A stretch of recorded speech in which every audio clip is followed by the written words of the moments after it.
1968, un año que cambió la historia del mundo y de México. Mientras en París, Praga y Estados Unidos, los jóvenes salían a las calles exigiendo libertad y justicia, en nuestro país, miles de estudiantes se unieron en una lucha que terminaría en una de las noches más trágicas de nuestra historia.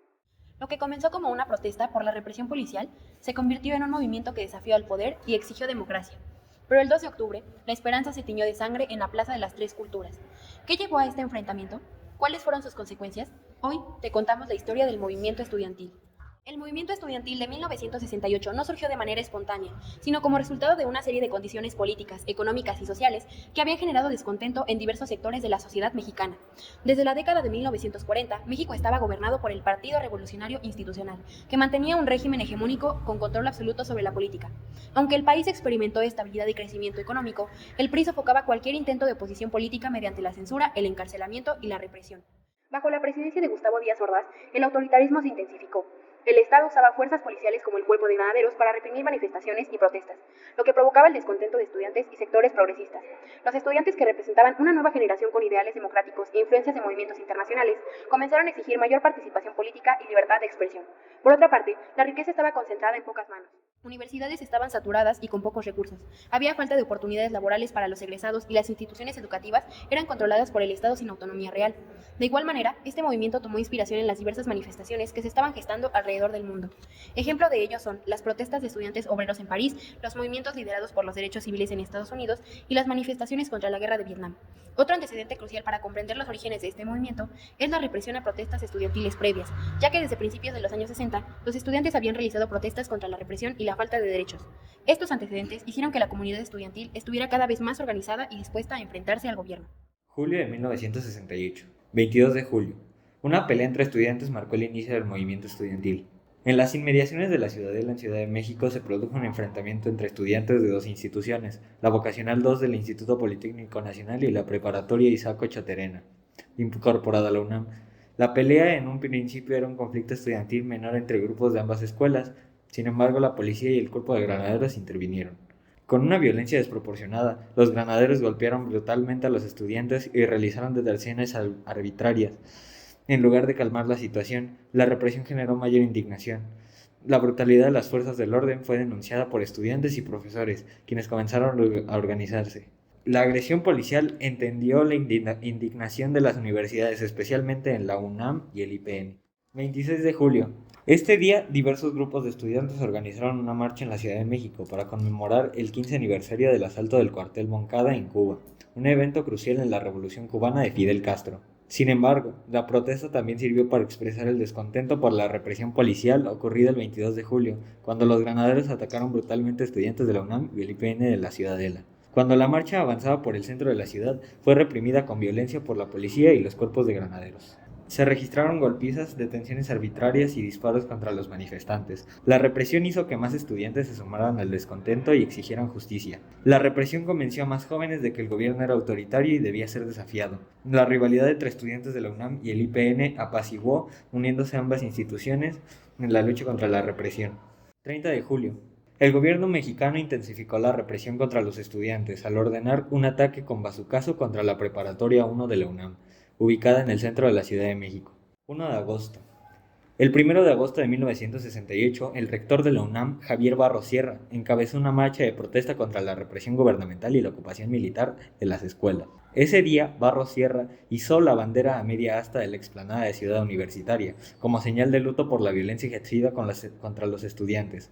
Luego, acompañada de miles de alumnos y profesores, lideró una marcha pacífica desde CEU hasta el casco de Santo Tomás del IPN. Este momento fue clave en el movimiento estudiantil, ya que mostró el respaldo institucional de la UNAM y la lucha de los estudiantes y desafió la postura autoritaria del gobierno. 2 de agosto. Tras la marcha encabezada por el rector de la UNAM, Javier Barros Sierra, se intensificó la organización del movimiento estudiantil. Ese día se conformó el Consejo Nacional de Huelga, integrado por las representantes de diversas instituciones como la UNAM, el IPN, la Normal de Maestros, Chapingo y otras universidades. El CNH se convirtió en el órgano principal de coordinación del movimiento, estableciendo un pliego petitorio de 6 demandas dirigidas al gobierno, entre ellas la desaparición del cuerpo de granaderos y la derogación del delito de la disolución social.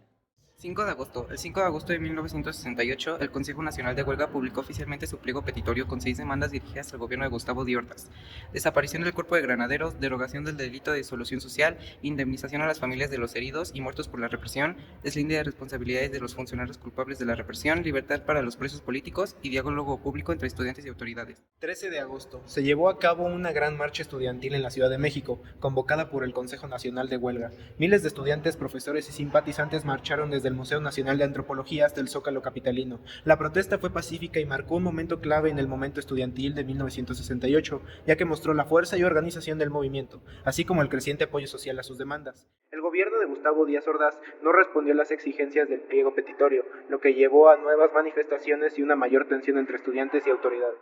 27 de agosto, se realizó una de sus manifestaciones más grandes hasta ese momento, con una multitudinaria marcha que partió del Museo de Antropología y llegó al Zócalo de la Ciudad de México. Durante la protesta, los estudiantes instalaron un mitin y como acto simbólico se desafió al gobierno de Díaz Ordaz. Izaron una bandera rojinegra en lugar de la bandera nacional en señal de huelga y resistencia. En la madrugada del 28 de agosto, el ejército y los granaderos desalojaron el Zócalo por la fuerza, utilizando gases lacrimógenos y deteniendo a varios estudiantes. Este episodio evidenció la creciente tensión entre el movimiento estudiantil y el gobierno, que después endurecería aún más la represión. 1 de septiembre, el presidente Gustavo Díaz Ordaz rindió su cuarto informe de gobierno ante el Congreso de la Unión. En su discurso hizo referencia directa al movimiento estudiantil de 1968, dejando claro que su gobierno no cedería ante las protestas. Dijo que la administración había sido paciente hasta el momento, pero advirtió que la paciencia se estaba agotando, lo que fue interpretado como una amenaza de mayor represión. 13 de septiembre, miles de estudiantes realizaron una marcha del silencio en la Ciudad de México. Fue convocada por el Consejo Nacional de Huelga como una protesta pacífica contra la represión gubernamental. Los manifestantes marcharon en completo silencio, algunos con pañuelos en la boca como símbolo de censura. Recorrieron desde el Museo de Antropología hasta el Zócalo, en una de las manifestaciones más grandes del movimiento.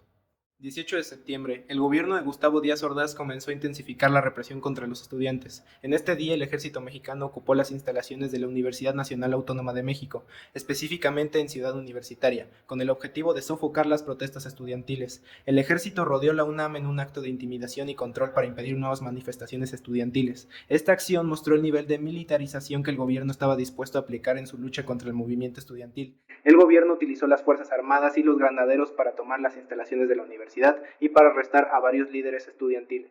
23 de septiembre, el ejército mexicano ocupó las instalaciones del Instituto Politécnico Nacional en un intento por sofocar el movimiento estudiantil. Siguiendo la estrategia represiva del gobierno de Gustavo Díaz Ordaz, tropas militares ocuparon varios planteles del IPN, al igual que habían hecho con la UNAM el 18 de septiembre. Se realizaron detenciones masivas de estudiantes y profesores. Muchos fueron golpeados y llevados a prisión sin un debido proceso. Y a diferencia del UNAM, donde la ocupación militar no encontró gran resistencia, en el Politécnico hubo un enfrentamiento entre estudiantes y soldados con barricadas y algunas escaramuzas. 30 de septiembre, el ejército mexicano se retiró de Ciudad Universitaria, la sede de la UNAM que había sido ocupada desde el 18 de septiembre. Tras casi 2 semanas de ocupación militar, las tropas abandonaron Ciudad Universitaria. Sin embargo, la represión contra el movimiento estudiantil continuó. Se reportaron destrozos en varias facultades debido a la presencia militar. Además, se habían realizado múltiples detenciones de estudiantes y profesores. 2 de octubre. Miles de estudiantes, profesores, trabajadores y ciudadanos se reunieron en Tlatelolco convocados por el Consejo Nacional de Huelga para exigir un diálogo con el gobierno y la respuesta de su pliego petitorio. Desde temprano el ejército mexicano rodeó la plaza con tanques y soldados. En los edificios cercanos se posicionaron francotiradores y agentes del Batallón Olimpia, un grupo paramilitar infiltrado entre los manifestantes. Alrededor de las 10:06 p.m., desde el edificio Chihuahua, integrantes del Batallón Olimpia dispararon luces de bengala, lo que sirvió como la señal para iniciar los disparos contra los manifestantes. El ejército y los paramilitares abrieron fuego contra la multitud. Muchos manifestantes intentaron huir, pero la plaza estaba cercada. Se reportaron detenciones masivas, desapariciones y ejecuciones extrajudiciales. El gobierno reportó oficialmente 30 muertos, pero testigos, periodistas y organizaciones estiman que hubo cientos de víctimas. Los medios oficiales minimizaron la tragedia presentando la versión gubernamental de que los estudiantes eran los provocadores. La represión dejó al movimiento sin capacidad de reacción. Conclusión. El movimiento estudiantil de 1968 en México fue un momento clave en la lucha por la democracia y los derechos humanos. Aunque comenzó como una protesta estudiantil contra la represión policial, rápidamente se convirtió en un movimiento amplio que cuestionaba el autoritarismo del gobierno de Gustavo Díaz Ordaz. La brutal represión que culminó en la masacre de Tlatelolco el 2 de octubre demostró el uso del Estado como instrumento para silenciar la disidencia. A pesar de ello, el movimiento dejó una huella profunda en la sociedad mexicana, sirviendo como precedente para futuras luchas sociales y contribuyendo al proceso de democratización del país. A largo plazo, el 68 fortaleció la conciencia política de generaciones posteriores y sigue siendo un símbolo de resistencia. Aunque los responsables nunca fueron castigados, la memoria colectiva ha mantenido vivo el reclamo de justicia y ha convertido el 2 de octubre en un símbolo de resistencia y lucha por la democracia.